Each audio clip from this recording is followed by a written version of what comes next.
अच्छा अंबर, ये बताएं कि आपकी शख्सियत के इतने ज्यादा पहलू हैं कि मुझे याद नहीं हो सकते, पढ़ के बताता हूँ। मतलब आप एजुकेशनिस्ट भी हैं, टीचर भी हैं, प्रोड्यूसर भी हैं, एंकर भी हैं, मॉडल भी हैं, अदाकारा भी हैं। आपको अपना सबसे खूबसूरत हवाला कौन सा लगता है? बोले ही मैं यहाँ भी हूँ। मुझे एज ए टीचर बहुत अच्छा लगता है और मुझे होस्टिंग का बहुत शौक है जो मैं पूरा कर रही हूँ। अंबर, आप इतने जबरदस्त कमर्शियल्स में भी नजर आती हैं, मॉडलिंग में भी बड़ा चार्म है, उसको आपने नंबर 1 क्यों नहीं कहा? वो इसलिए क्योंकि वो ऑन एंड होती रहती है, क्योंकि बच्चे छोटे हैं तो मैं कंटिन्यू करना मेरे लिए मुश्किल होता है। तो इसलिए जो मैं ऑनलाइन जो कोई होस्टिंग करती हूँ तो वो उसके लिए मुझे परसू करना, उसको ज़्यादा फोकस करती हूँ। और साथ साथ जो है वो एजुकेशन की फील्ड में जो है वो ज़्यादा मेरा फोकस इन 2 एरियाज़ में होता है, इसलिए वो मॉडलिंग जो है ना वो बस कभी कभी मेरी चल जाती है। मॉडलिंग करती तो आप कहती है कि जी बच्चों के लिए मैं नहीं करती, कि बच्चे का तंग करते हैं कि मामा देखें आप बबल गम की कमर्शियल का रही हैं, इशारे मुझे दे दे। एक आप छोड़ गए हैं, क्योंकि मैं हाउसवाइफ भी हूँ, मैं अपना काम खुद करती हूँ, मैंने मेड पे अपने बच्चे नहीं छोड़े हुए। घर का काम भी मैं खुद करती हूँ, कपड़े भी मैं खुद धोती हूँ, कुकिंग भी मैं करती हूँ, सब कुछ मैं करती हूँ। बड़ी बात है, आप ऑक्टोपस से इतना कुछ कर लेती हैं। इसने एक दफा तो कह दिया ऑक्टोपस, दोबारा नहीं कह पाएगा। जब उन्होंने कहा था ना कि एक्टर भी है, मॉडल में, उਦੋਂ तो याद कर रहे हैं। अच्छा ऑक्टोपस की अगर तुम उर्दू बताओ ना तो तुम्हें 100 रुपया इनाम दूंगा। स्टारफिश नहीं, अच्छा, हश्तपा। हैं हश्तपा। सर ਤੁਸੀਂ ਵੱਡੇ ਹੋ, ਤੁਹਾਨੂੰ ਤੇ ਹਸ਼ਤਪਾ ਦਾ ਪਤਾ ਹੈ, ਅਸੀਂ ਮਾੜੇ ਲੋਕ ਹਾਂ, ਸਾਨੂੰ ਅੱਧਪਾ ਦਾ ਪਤਾ ਹੈ। अच्छा अमर, आपने फिल्म एंड टीवी प्रोडक्शन में मास्टर भी किया हुआ है, एमफिल भी किया हुआ है कम्युनिकेशन स्टडीज़ में। ये फिल्म एंड टीवी के हवाले से अगर आपसे पूछा जाए कि पाकिस्तान में जिस मयार की फिल्में भी बन रही हैं और ड्रामाज भी बन रहे हैं, टेक्निकली आप मुतमईन हैं? बहुत अच्छे बन रहे हैं, जितनी हमारी औकात है उससे ज़्यादा अच्छे बन रहे हैं। नहीं, टेक्निक्स जो नई यूज़ कर रहे हैं। अच्छा। अब आप देखा होगा कि स्क्रीन प्ले बहुत अच्छा लिखा जा रहा है, लेकिन एज़ कम्पेयर टू अगर पिछले ड्रामे देखें वो तो अपनी जगह बहुत अच्छे थे, लेकिन वो टेक्नोलॉजी यूज़ नहीं हो रही थी जो अब इस ज़माने में यूज़ हो रही है। टेक्नोलॉजी अब यूज अच्छी हो रही है, लेकिन जो पिछला ड्रामा था, कंटेंट ड्रामा वो अच्छा कंटेंट उनका बेहतर था। सेपरेट थिंग, मेकिंग की बात करें। अच्छा मेकिंग, हाँ जाहिर है, मैंने सवाल भी आपसे मेकिंग के बारे में पूछा था, तो मेकिंग अब बहुत ऑब्वियसली इम्प्रूव्ड हो गई है। लेकिन आप ये बताइए कि कंटेंट से आप मुतमईन है? चले नहीं, कंटेंट से मैं बिल्कुल नहीं, Content मैं पहले अपने ही अच्छा बच्चों के था। साथ बैठ के जो है ना वो ड्रामा नहीं देख सकती, ऐसा कंटेंट बन रहा है। टेक्नोलॉजी का हमने अचार डालना है, अगर कंटेंट ही अच्छा नहीं है तो। ये तो है, लेकिन ये कि लोग देखते हैं। नहीं, लोगों का क्या है, हाँ। लोग तो घंटों टीवी के आगे बैठ के मुझे देखते हैं। हाँ, देखने को तरसते हैं कोई यार कदों आएगा, आ ही नहीं रहा, इनको टीवी च लेंदा ही। तो कहने का मतलब है कि लोग मुझे देख लेते हैं तो बाकी क्या रहेगा? हाँ, बाकी है की। अच्छा अंबर, एक सवाल का जवाब दी। आपकी राय ऑब्वियसली बहुत ज़्यादा ऑथेंटिक होगी क्योंकि आपने प्रैक्टिकली काम भी किया हुआ है और आप इसमें पढ़ा भी रही हैं।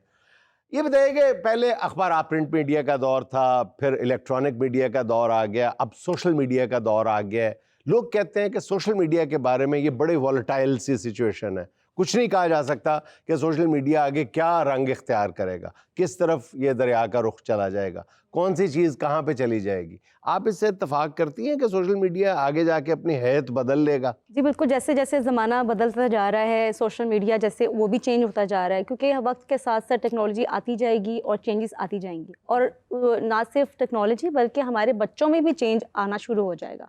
हम में इतना चेंज आना शुरू हो गया तो हमारे बच्चों में भी जो है वो चीज़ें आप इम्प्लीमेंट होते हुए देखते हैं, और फिर आप देखते हैं कि अब हम इनको बचाना कैसे है, इनको अवॉइड कैसे करना है। तो वक्त के साथ साथ जो है वो उसकी इम्प्लीमेंटेशन जो है ना वो चेंज होती जाएंगी।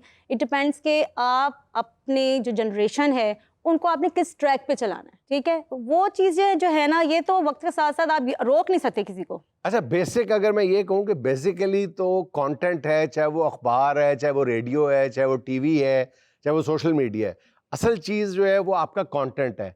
आप दे क्या रहे हैं, आप बोल क्या रहे हैं, आप दिखा क्या रहे हैं, असल चीज़ तो वो है। तो उसकी शक्ल चाहे कोई भी हो तो वो मतलब उसकी मार्केट करना भी उसको आसान है, और वो उसकी एक्सेप्टेबिलिटी जो है वो भी ज़बरदस्त है। ऐसा नहीं है? बिल्कुल ऐसे सही कह रहे हैं आप, क्योंकि उसका कंटेंट डिपेंड करता है कि आप उसके लोग क्या देखना चाहते हैं। हाँ। अच्छा, आजकल जो लोग जो देखना चाहते हैं ना वही कंटेंट बन रहा है, अगर आपने नोटिस किया। हाँ। लोग जो देखना चाहते हैं वही वो मीडिया में लेके आ रहे हैं, यानी मीडिया वही फॉलो screen में। करता है। मीडिया लोगों की चॉइस के हाँ। पीछे भागता है। अब ये देखें, इंस्टाग्राम की अगर बात करते हैं, कितने ट्रेंड्स चल रहे हैं। एक ट्रेंड बनता है, सब उसको फॉलो करते हैं। लोग जो है ना, बस जो सोशल मीडिया में दिखा रहे हैं उसी को फॉलो करना शुरू कर देते हैं, बजाय सोचे। अच्छा, ये ऐसा नहीं है कि जो दिखाने वाले हैं वो इसी मोनोटोनस का शिकार है कि वही दिखा रहे हैं जो आप दिखा रहे हो, जो दूसरा दिखा रहा है, उसी डगर पे चलते रहते हैं सारे। वही कह रहे कोई हैं अलग ना। दिखाना नहीं चाहता। वही कह रहे हैं कि जो एक दूसरे के एक भेड़ चाल है, पेड़ चाल है, वही है। कोई नया करेंगे तो लोग नए जुड़ेंगे ना। बिल्कुल ऐसे सर, इन्फ्लुएंस हम जो है ना बहुत ज्यादा हो रहे हैं। हाँ। और ये जो सोशल मीडिया है ना, ये हमारा एक तरह का इन्फ्लुएंसर है।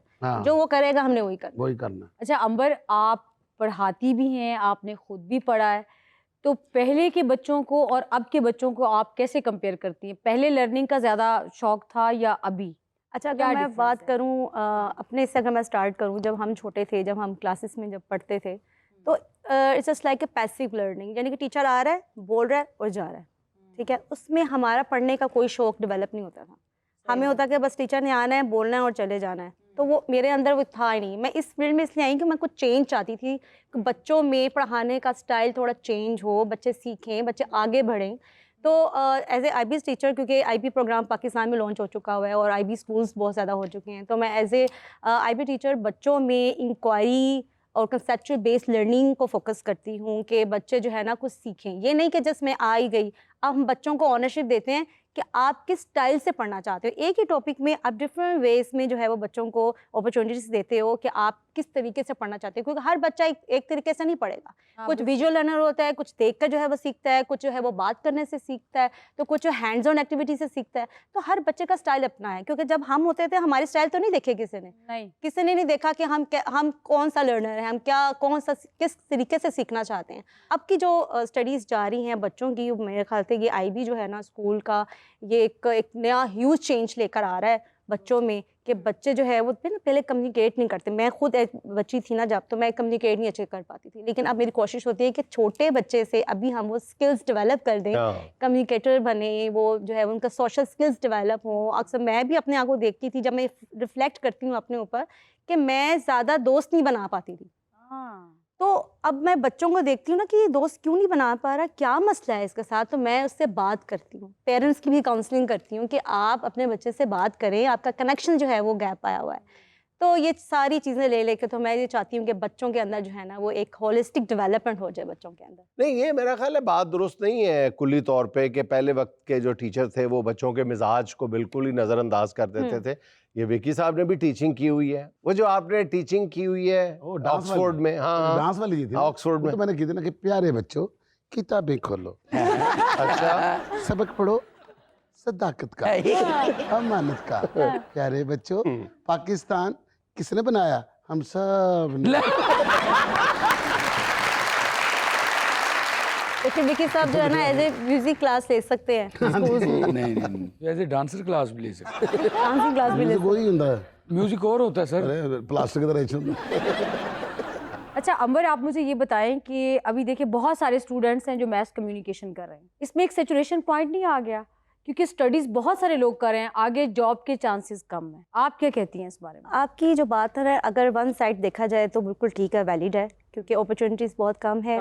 बच्चे पढ़ाई करके निकलते हैं यूनिवर्सिटीज़ में। मुझे खुद, मैं जब यूनिवर्सिटी से निकली थी तो कोई अपॉर्चुनिटी नहीं मिली थी, क्योंकि इसी तरह बच्चे पास आउट हो जाते हैं और फिर कभी कहीं CV, कभी कहीं CV।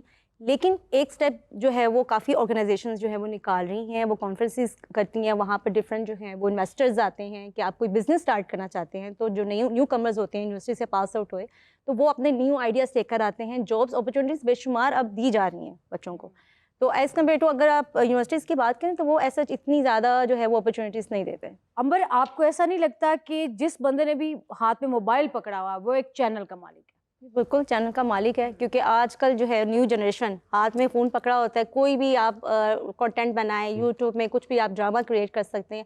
Everything you can do it from the help of social media. आप कुछ भी बना सकते हैं। अब आपको किसी की अपॉर्चुनिटी की ज़रूरत नहीं है, कोई मुझे बुलाएगा तो मैं परफॉर्म करके दूंगा, मुझे कहीं चांस मिलेगा। तो ये बेसिकली ऐसा प्लेटफॉर्म है कि यहाँ हर कोई अपनी वॉइस एंड चॉइस ऑनरशिप है सबके अंदर, कि कोई भी कुछ भी जो है वो बना सकता है यूट्यूब में। अच्छा वो तो ठीक है, लेकिन ये बात इतनी आसान और सादा लफ्जों में ना कह दो कि जिसके पास मोबाइल है वो चैनल का मालिक है। पैमरा ने करोड़ों रुपए की फीस नोटिस भेज देना साथ ही हर मोबाइल यूजर को। अच्छा जी, तो अब बारी है सुहाना का सवाल मेहमान से।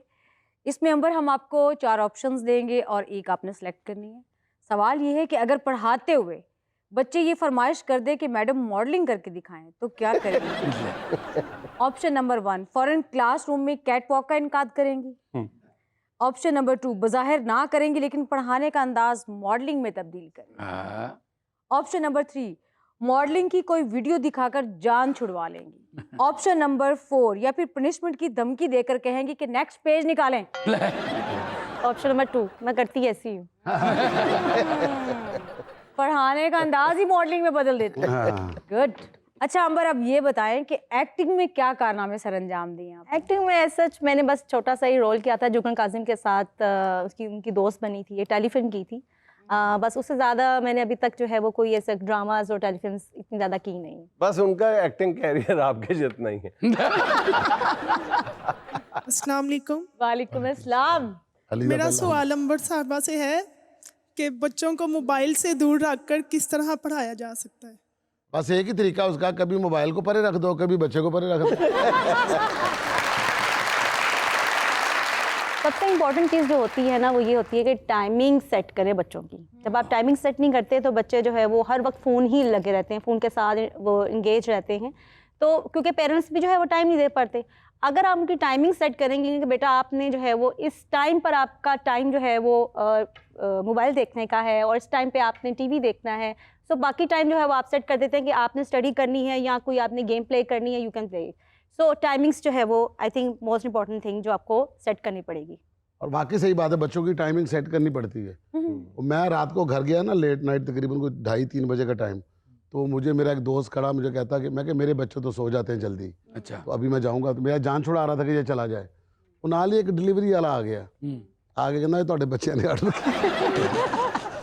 मोबाइल यूजेज के हवाले से जो सबसे इंटरेस्टिंग वाक़या है ना वो जुनेद साहब के बच्चों के साथ जुड़ा हुआ है, जरा जुनेद साहब बताएं इनको।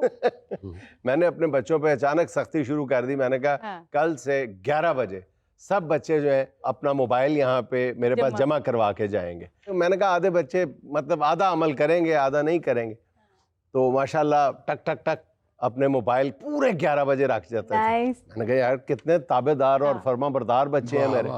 यकीन करें कि 13-14 दिन में इस बात पे खुश होता रहा कि मेरे बच्चे बहुत अच्छे हैं, मेरी बहुत बात मानते हैं। लेकिन मैं सोचता था कि यार मोबाइल अपना जमा करवा जाते हैं लेकिन जागते रहते हैं, इनके कमरे से लाइट भी आ रही होती है। फिर मुझे एक दिन मैंने वो मोबाइल चेक किए, वो चारों के चारों जो थे वो छैया वाले मोबाइल थे। मैं मुबालगा नहीं कर रहा था, ऐसा हुआ था। वो चारों के चारों मोबाइल छैया वाले थे। नहीं उन्होंने अंदाजा लाया कि साडा जेड़ा बड़ा ना ये छैया वाला ही है।